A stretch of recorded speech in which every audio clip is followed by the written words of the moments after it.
All right, guys, so here's why I stopped doing traditional cardio in order to lose fat. And so what I mean by traditional cardio is any form of high intensity cardio like running, boxing, jump rope, burpees, HIIT cardio, any of these type of, cardio methods, I completely stopped doing. And I've actually seen much better results.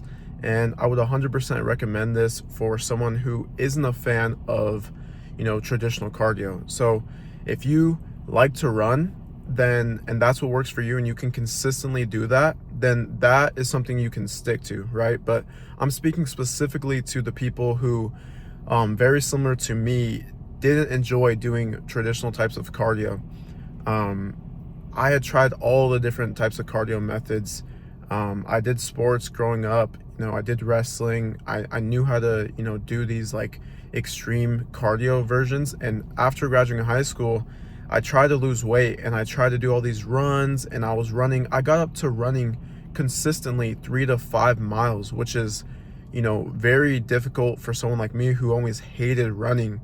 And I still wasn't seeing results on the scale. And the reasoning is because it was not a sustainable method.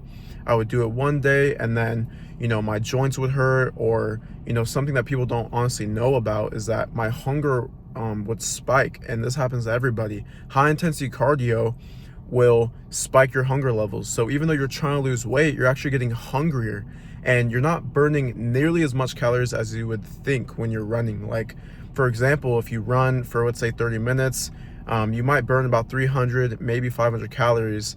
And it's very underwhelming when you look at how quickly you would be able to eat 300 calories. That's one snack, right? Anyone can just devour 300 calories. And so the diet is the main thing, of course, but for cardio, when I switched from all these different types of Stairmaster, bike, running to a low steady form of cardio, which is just daily walking, I heard this thing about 10,000 steps a day, and I'm like, let me see if it's true.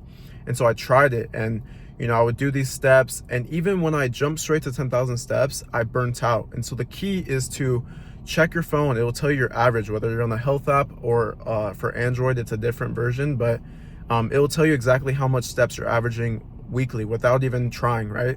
And so mine was like 2,000. It was very low. And so to jump to 10,000 is not sustainable. And so the key is you got to start exactly where you're at and just start bumping 1,000, 500 to 1,000 every single week. So I did 2,000, then I did 2,500, then I did 3,000. And over the course of time, I ramped my way up to the point where yesterday I did 17,000 steps effortlessly. And the crazy part is that you're able to burn a lot of calories, very similar to as if you were running. Like if you hit 10,000 steps, that's about 500 calories that you're burning, and you're not gonna be hungrier from this. And the best part is that it's so sustainable. Walking is not gonna, make you like super sore. It's actually, when you're sore, gonna help with blood flow and make you less sore. Walking is what humans are made to be doing. And so when I made this shift from this intense cardio into walking, my fat loss really started to lock in, and I was able to stick to my diet much easier. And so this is something that I want you guys to try. If you don't like normal form of cardio and you've tried it before and it hasn't worked, just like me, then you definitely want to give this a try. Start walking daily. It's one of the best things that you can do for your fat loss routine.